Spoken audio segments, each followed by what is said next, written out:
granted. The sunlight, mm, the sunlight creeping through the blinds forces me awake. The light burns my eyes. Grogging, groggly.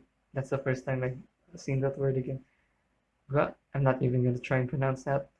I gently release myself from Natsuki's arms. Peering at the clock, I realize it's almost midday. I stand at the foot of my bed, pulling my boxes and a fresh pair of jeans on. I leave our room as quietly as possible. Heading downstairs, I hear a faint knock on the door. I head over, taking a glance through the peephole. I see a courier walking back to his van. I don't remember ordering anything. I open the door and see a small box he delivered. I take it back to the kitchen, inspecting the label. It's from my mother. I haven't had anything sent from her in ages. She's hardly been able to respond to my texts or calls. Although having the house to myself is quite nice, I wish she hadn't moved across the country for work. Moving to the counter, I start boiling a pot of coffee. I take my box cutter knife from the drawer and slice along the taped edge. I cut the tape holding the bubble wrap closed, revealing a new expensive looking watch. Discarding the box cutter, I see there's a note alongside the box. It's a letter from Mom. Son, I know it's been a while since we've spoken, and for that, I apologize. Your father and I have been promoted at our firms, making our schedules much stricter, which means I have been totally unable to return your calls. On top of this, our promotions have made our positions here permanent. While we're gone, the house will be your responsibility to take over. I hope that you'll have a chance to visit us when the school year is over. We do miss talking to you. And while I'm sure this is long overdue, I spoke with Sayori's mother about what happened today. I'm terribly sorry you had to see what you did, but we're both extremely proud of you for how you handled it. So consider this a gift from your father and I. Hope to speak to you soon. Love, Mom and Dad. Sweet. I wonder how they'll react when I tell them Natsuki is living with me. Who am I kidding? They'll just be happy I finally have a girlfriend. Considering that we're probably someone who stays in their man cave 24/7. Yes. I removed the off-white box from its packaging. I'm faced with a small green package. That must have been quite the promotion. I delicately flip open the lid. The watch's glare is nearly blinding. I lean back in my chair, staring at the glimmering timepiece. Oh wow, Midas. Who's that from? My parents. Whoa. Natsuki can take her eyes off the box. I can't blame her. The golden face and band are enough to entrance anyone. I close the box carefully. Natsuki pours us both a coffee. She joins me at the table, gently placing my mug in front of me. Thanks, Natsuki. She nods and takes a sip from the mug. So, do your parents usually send you such fancy gifts? Not like this, but they got promotions, I guess. What are they anyway? They both had to move because of their jobs last year. They're fine with letting me stay here until I'm done with high school. After that, I basically gotta get a job ASAP. For now though, they've set up a weekly allowance that gets transferred to me, just for groceries and other stuff. It's nothing too crazy, but it's enough to not go hungry, I guess. As those words exit my mouth, I realize what they've just said. Crap. Natsuki squirms a bit in her seat, but doesn't seem to be bothered. All that bothered, sorry. Yeah, I figured. I don't know but he does. He'd usually be gone by the time I wake up for school. Kinda weird, huh? Not even know where the money comes from. I don't want to dwell on this subject for longer. After all, I don't want to taint our day alone together without the thoughts of that abusive piece of Hmm. Listen, you want to do something special today? Not exactly the smoothest subject change, but Natsuki's eyes widened with my words. Like what? I was thinking we could go on a proper date. What do you mean? I want to take you out to do something. Just the two of us. How's that sound? Oh, well, that sounds great, Midas. What do you have in mind? Well, there was that cafe. It's not that far from here, and the pastries were delicious. I was thinking we could go back to the cafe.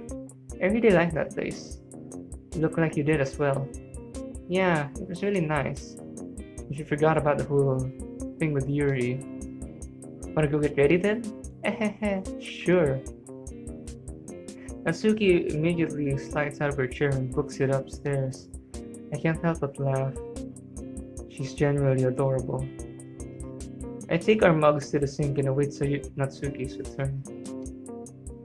She's in the bathroom, probably fixing her hair or something. I put on some fresh pants and a shirt.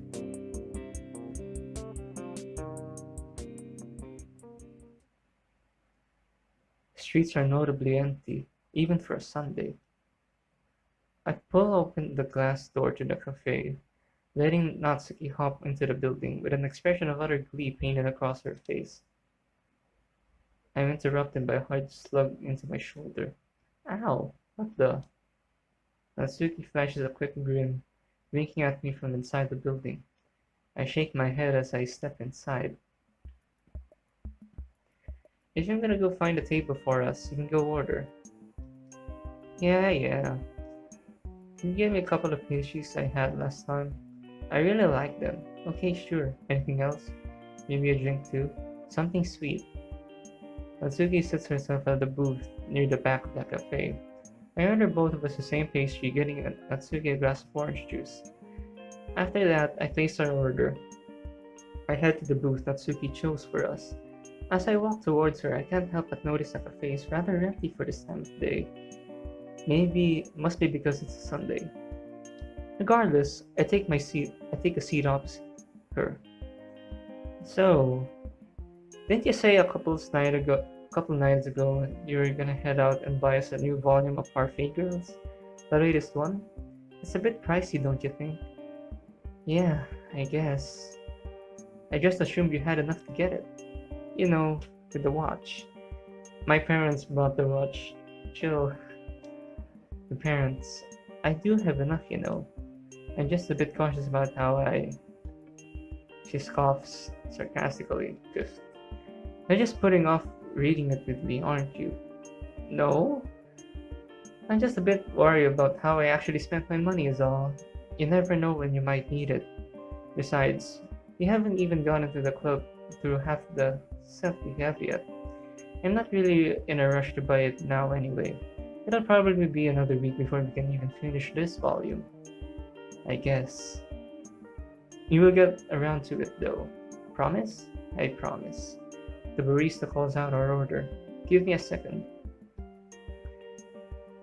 Exiting the booth, I make my way to the counter, where the barista is busy taking someone else's order. They left 2 small plates with a pastry each. On the counter, a glass of juice is next to it. Seeing as I haven't paid yet, I leave a note covering the bill in place of our order. I pick up the plates in one hand and a glass in the other. As I return to the table, Natsuki immediately snatches her pastry. I love these things. I'd have guessed. Natsuki has already wolfed down the whole thing in only a few quick bites. She seemed completely oblivious how quickly she was eating. I glanced her a quick grin before taking a bite of my own pastry. It's delicious. Natsuki, her eyes wild with excitement, leans over the table and attempts to take a bite from my pastry. I instinctively pull back, holding the pastry out of reach. Hey, leave mine alone. Fine. She returns to her seat. I return to mine. Hurriedly, I munch down the rest of my pastry quickly. As I do, Natsuki snaps to her right for a moment as the sound of the swinging door. Just another guest. She turns back to me. bringing the orange juice to her mouth and taking a sip. Thanks, Midas. It's no problem. Anything for you. She grins at me. A few awkward moments pass as she gulps down her orange juice in silence. Ready to go? Just about. Yeah. Both slip out of the booth simultaneously, and I neatly stack the plates and the glass for the barista. I hold I hold open the door for her, and we make our way back into the street hand in hand.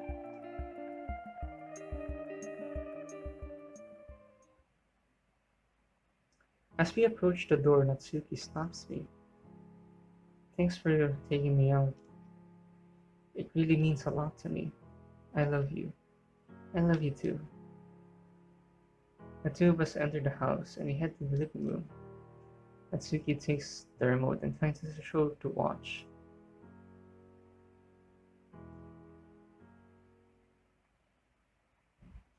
Hey, are you hungry yet? I look at the clock. Somehow hours have passed without my knowledge. Not really. Are you? Nah, I ate way too much at the cafe. Hehehe. I'm a little thirsty though. You want me you want me to fix us a drink?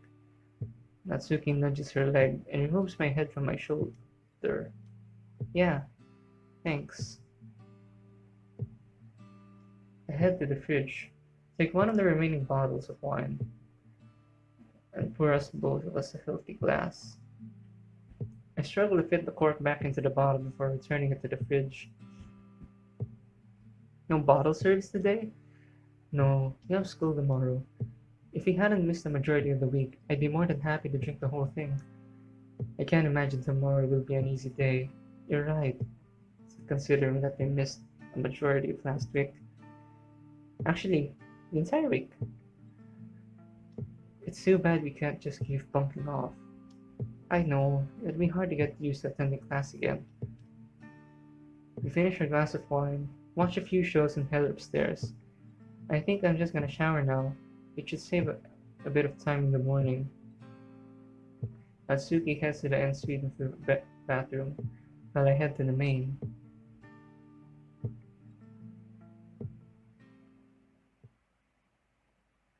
I flop down on my bed and stare at the ceiling, hearing the water come out from the ensuite. I decide to wait for Natsuki before I pull the covers over. Midas? I stand up and see Natsuki in her towel.